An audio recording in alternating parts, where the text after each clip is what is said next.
నేను లెఫ్ట్ పోనీ బాబు, లెఫ్ట్ పోనీ, ఏం పర్లేదు, లెఫ్ట్ పోనీ, ఏం కాదు. ఇది తెల్లవారుజాము 3 గంటల నుంచే 2 గంటల నుంచే జరుగుతోంది ఈ కార్యక్రమం. ఇది చూడాలి అసలు ప్రజలు. ఇది అర్ధరాత్రి 2 గంటలకు వీళ్ళు వచ్చారు. ఇది నిత్యావసర సరుకులు సింగనగర్కి ఏరియాకి వెళ్ళటానికి కొని పర్లేదు, చాలా దూరం ఉంది. ఎక్కడ ఇదిగో నిత్యావసర సరుకులు ఇలా లారీల్లో వచ్చాయి. ఇలా బియ్యం మీద, నాణ్యమైన బియ్యం, ఈ డైలీ ఇంటింటికి జరిగేటువంటి పంపించినటువంటి వ్యాన్ల మీద వీటిలోకి సప్లై జరుగుతోంది. ప్రజలకు ఇవ్వాల్సిన కందిపప్పు, బియ్యం, ఉప్పు, పప్పు, చింతపండు మొత్తం కూడా అన్ని లారీల్లో వచ్చేసాయి. అవి మధ్యలో ఉన్నాయి లారీలు, పెద్ద పెద్ద లారీలు అన్నీ మధ్యలో ఉన్నాయి.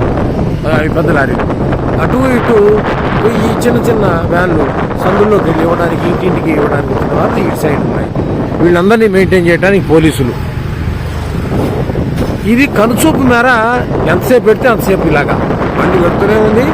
ఇవన్నీ ఉన్నాయి. ఇది నా జీవితంలో మొదటిసారి చూస్తున్నటువంటి కార్యక్రమం.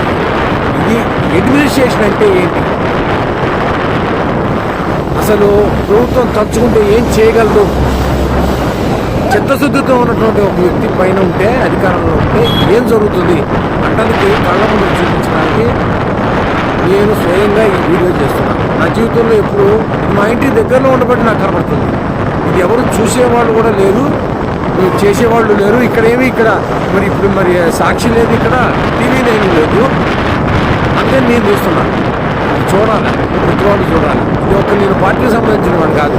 ప్రభుత్వం చేస్తున్నటువంటి కార్యక్రమానికి స్పందించి హృదయం, ఇది తెలియాలి, ప్రజలకు తెలియాలి, సరి అయిన నాయకత్వాన్ని ఎలా ఎన్నుకోవాలి, మన ఓటు విలువ ఏంటి తెలియాలి అని నేను స్పందించి చేస్తున్నాను. నేను న్యూట్రల్ ఓటర్ని. కానీ ఇదిగో చూడ పద పోనీ ఎంత చిత్తశుద్ధితో చేస్తున్నారో కార్మికులు, పోలీసులు, డ్రైవర్లు, క్లీనర్లు. అసలు ఇంత దూరం తెచ్చానో ఇప్పటికి కిలోమీటర్ల మేర పోలీసులు ఈ రాత్రి 9 గంటల లేడీ కానిస్టేబుల్స్, ఎక్కడెక్కడ జీపులు, ఎక్కడెక్కడి కార్లు, ఎక్కడెక్కడి వ్యాన్లు, ట్రాక్టర్లు కళ్ళ ముందు. ఇది తయారు చేస్తే వచ్చేది కాదు. ఇది ఫేక్ వీడియోలు కావు ఇవి. ఇదిగో ఆ వెనకాల వీళ్ళందరి కోసం రెడీగా వెనకాల టెంపరీ బాత్రూమ్ టాయిలెట్స్ కట్టేశారు. అసలు ఎంత ఆశ్చర్యం కలుగుతుందో. అడ్మినిస్ట్రేషన్ అంటే ఏంటి? టాయిలెట్స్ కూడా చూపిస్తా. చూడాలా, ప్రజలు చూడాలా, సమాజం చూడాలా, దేశం చూడాలా. ఈ దేశ చరిత్రలో ఇలాంటి కార్యక్రమం బహుశా ఇది మొదటిసారి అయ్యిండదు. ఇలా కనుచూపు మేరలో వెళ్తుంటే ఇది మొత్తం ఇదే. ప్రజలకు ఇప్పటికి ఎన్ని కిలోమీటర్లు తీసుకొచ్చానో చూడండి. ఇదిగోండి పోలీసులు ఇంత అర్ధరాత్రి ఈ రోడ్డు చివరి మొత్తం వ్యాన్లే, ఈ రోడ్డు మొత్తం వ్యాన్లే. ఇదిగో పోలీసులకు పడుతున్న కష్టం ఇది. అసలు కళ్ళకి పంట అన్నమాట. చూడాలి అసలు ప్రజలు. ఏమిటి ట్రాక్టర్లు, ఏమిటి వ్యాన్లు, ఏమిటి ఈ అడ్మినిస్ట్రేషన్, ఏంటి వ్యవహారం. మేము అలసిపోతాం ఈ వీడియో తీసి మొత్తం. ఇది ఒక్కసారి అప్లోడ్ చేయలేను. ఈ వీడియో ఒక్కసారి అప్లోడ్ చేయలేను. అందుకే ఇక్కడతో ఆపుతున్నా. మళ్ళీ రెండో వీడియో మళ్ళీ తయారు చేసి పెడతా. మళ్ళీ చూడండి.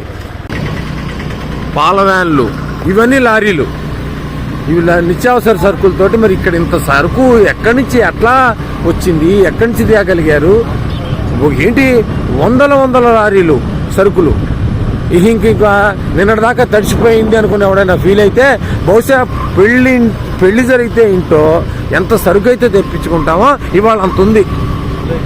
ఓకే, ఇక వాళ్ళ ఇంట్లో శుభ్రంగా కడిగి పెట్టి బట్టలు ఉతుక్కోవడానికి కావాల్సిన నీళ్ళు ఇచ్చి సరుకులు ఇచ్చేసాం. బహుశా ఇది ఇవాళ ప్రభుత్వం చేయకపోతున్న పని.